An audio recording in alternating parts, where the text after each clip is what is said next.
तुम दोनों को शर्म नहीं आती? बाबूजी वहाँ धूप में अकेले हल चला रहे हैं और तुम दोनों यहाँ बैठकर आराम कर रहे हो। ओए छुटंकी, तू ज्यादा मत बोल समझी। और वैसे भी बाबूजी ने ही कहा है हमें यहाँ बैठने को। बाबूजी ने कहा है मतलब? हाँ, हम तो गए थे बाबूजी की मदद करने, पर उन्होंने ही मना कर दिया, तो हम क्या करें। अरे जाओ जाओ, तुम दोनों आलसियों को मैं जानती हूँ। वो छोड़, ये बता खाना लाई है? अपने भाई के सवाल का राधा ने कोई जवाब नहीं दिया और गुस्से में खाना का डब्बा वहीं पटक कर अपने पिता के पास जाने लगी। दोनों भाई खाने पर टूट पड़े। उधर राधा खेत में जाकर अपने पिता से बोली, बाबूजी आओ खाना खा लो। हाँ बेटिया, बस थोड़ा सा ही बाकी रह गया है, तुम चलो, मैं बस अभी आया। लाइए मैं कर देती हूँ, आप जाकर खाना खा लो। नहीं बेटिया, देखो कितनी धूप है, मेरी बिटिया काली हो जाएगी, फिर कौन ब्याह करेगा कल्लो से। कल्लो, ये नाम भी अच्छा है वैसे बाबूजी। इस बात पर रामलाल और राधा जोर जोर से हंसने लगे। रामलाल के 3 बच्चे थे, सबसे बड़ा अमित, फिर सुमित और सबसे छोटी राधा। रामलाल की पत्नी का बहुत पहले ही स्वर्गवास हो गया था। उसने बड़ी तकलीफें झेलकर अपने तीनों बच्चों को पाला था, मगर ये बात सिर्फ राधा ही समझती थी। उसके दोनों भाई एक नंबर के आलसी और लापरवाह थे। बुढ़ापे में भी रामलाल को ही खेती का सारा काम करना पड़ता था। जीवन की गाड़ी बस किसी तरह खींच रही थी। फिर एक दिन उसी गांव के जमींदार सेठ हरिलाल के पास एक किसान भागा भागा पहुंचा। जमींदार साहब, जल्दी खेत में चलिए। अरे पर हुआ क्या? वो रामू को सांप ने काट लिया है, उसके मुंह से झाग निकल रहा है। हे भगवान, ये क्या अनर्थ हो गया। चलो चलो, जल्दी चलो। किसान की बात सुनते ही गांव का जमींदार हरिलाल फौरन खेत पहुंचा। दरअसल हरिलाल और रामलाल बचपन के दोस्त थे। फर्क सिर्फ इतना था कि रामलाल एक किसान का बेटा था और हरिलाल एक जमींदार का।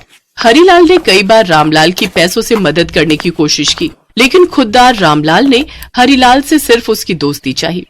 खेत में पहुंचते ही हरिलाल ने रामलाल का सिर अपनी गोद में रखा और रोने लगा। रामू, तू बिल्कुल चिंता मत कर, मैंने गाड़ी मंगा ली है, तुझे तुरंत अस्पताल लेकर जाऊंगा। ना हरिया, अब वक्त नहीं है मेरे पास। मुझे मेरी कमला के पास जाने दे, बस तू एक एहसान कर देना मेरे भाई मुझ पर। हाँ हाँ, बोल मेरे भाई बोल। और फिर रामलाल ने हरिलाल के कानों में कुछ कहा और फिर उसी की गोद में दम तोड़ दिया। अगले दिन अंतिम संस्कार के बाद हरिलाल ने सुमित और अमित को अकेले में बुलाया और कहा, तुम्हारे पिताजी को किसी मामूली सांप ने नहीं काटा था, वो एक इच्छाधारी नागिन थी। रामू चाहता तो उसे फावड़े से मार सकता था, लेकिन उसने ऐसा नहीं किया। इसी वजह से इच्छाधारी नागिन ने उसे एक वरदान दिया कि उसकी बेटी यानी तुम्हारी बहन राधा जब 21 साल की हो जाएगी, तब वो जिस भी चीज को छुएगी वो सोने की बन जाएगी। हरिलाल ने अपनी बात कह दी थी, जिसे सुनते ही दोनों भाइयों की आंखों में चमक आ गई। वो तुरंत राधा के पास पहुंचे। राधा, तू बिल्कुल परेशान मत होना बहन, बाबूजी नहीं रहे तो क्या हुआ है, अब से हम दोनों भाई तेरा पूरा ख्याल रखेंगे। अपने पिता को खो चुकी राधा को अपने भाइयों की बात सुनकर बहुत राहत मिली। फिर कुछ दिनों बाद दोनों भाइयों की शादी हो गई और जैसे ही दोनों भाइयों ने अपनी अपनी पत्नियों को वरदान वाली बात बताई, तो दोनों जेठानी और देवरानी के मन में भी अपनी इकलौती ननद के लिए प्यार उमड़ पड़ा। दोनों राधा को अपने साथ रखने के लिए झगड़ने लगी और फिर, राधा हमारे साथ रहेगी, बस बात खत्म। अरे एक ही प्यारी ननद है मेरी। हाँ, और मेरी तो जैसे 4 नंदे हैं ना। राधा हमारे साथ रहेगी, मैंने कह दिया। राधा को ये सोचकर खुशी हो रही थी कि उसकी दोनों भाभियां उससे कितना प्यार करती हैं, लेकिन दोनों के झगड़े को खत्म करने के लिए कोई तो रास्ता निकालना ही था। इसलिए तय हुआ कि राधा 3 महीने एक भाई के पास रहेगी और अगले 3 महीने दूसरे भाई के पास।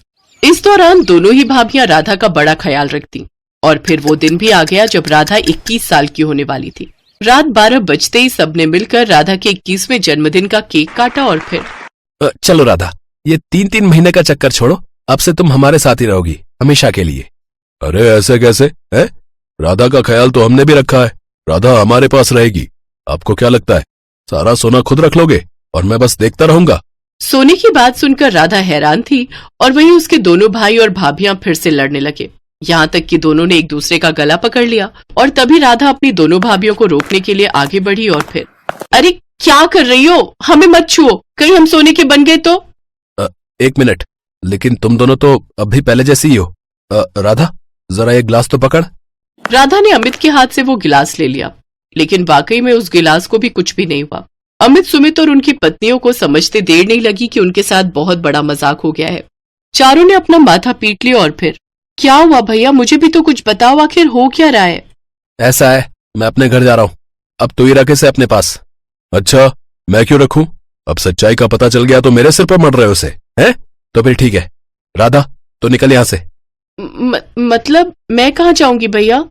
हमें नहीं पता, जहां मर्जी जा, हमसे झूठ बोला गया। अरे बाबूजी ने धोखा किया है हमारे साथ। राधा को जैसे ही पूरी बात पता चली तो उसके दिल के साथ साथ उसका भ्रम भी टूट गया। वो खुद भी अपने भाइयों के साथ नहीं रहना चाहती थी। वो रोते हुए घर से बाहर निकली तो उसे अपनी गाड़ी के साथ हरीलाल खड़ा दिखाई दिया। हरिया चाचा, देखो ना, मेरे भाइयों ने मुझे। मैं सब जानता हूं बेटी, इसीलिए तो तेरा इंतजार कर रहा हूं। अब तू मेरे साथ चल, आज से तू बहू है। मेरा बेटा विमल बहुत होनहार और समझदार है, और उसके साथ तेरा रिश्ता तो मैंने और तेरे बाबूजी ने बचपन में ही तय कर दिया था। रामू को तेरी बड़ी फिक्र रहती थी, और उस दिन भी उसने मुझसे यही कहा था, बस मेरी राधा का ख्याल रखना हरिया। चिंता मत कर रामू, मैं जल्दी उसे अपने घर की बहू बनाऊंगा, और फिर उसे कभी कोई परेशानी नहीं होगी। तेरा बहुत धन्यवाद भाई। बस तभी मैंने तेरे भाइयों को इच्छाधारी नागिन के वरदान की झूठी कहानी सुनाई। फिर जो हुआ वो सब तो तू जानती है बेटी। राधा को पूरी सच्चाई बताने के बाद हरीलाल उसे अपनी गाड़ी में बिठाकर गांव के मंदिर में लेकर आया, जहां उसका बेटा विमल राधा के इंतजार में खड़ा था और पास ही शादी का मंडप भी तैयार था। बस बस बेटी, आज से मैं ही तेरा ससुर और मैं ही तेरा बाप हूं, और चिंता मत करना, भगवान का दिया सब कुछ है हमारे पास। मैं जानता हूं तू मेरे घर को स्वर्ग बना देगी, और तू चिंता मत करना बेटी, तू जिस चीज पर हाथ रखेगी तेरा ये बाप उसे तेरे लिए सोने का बना देगा।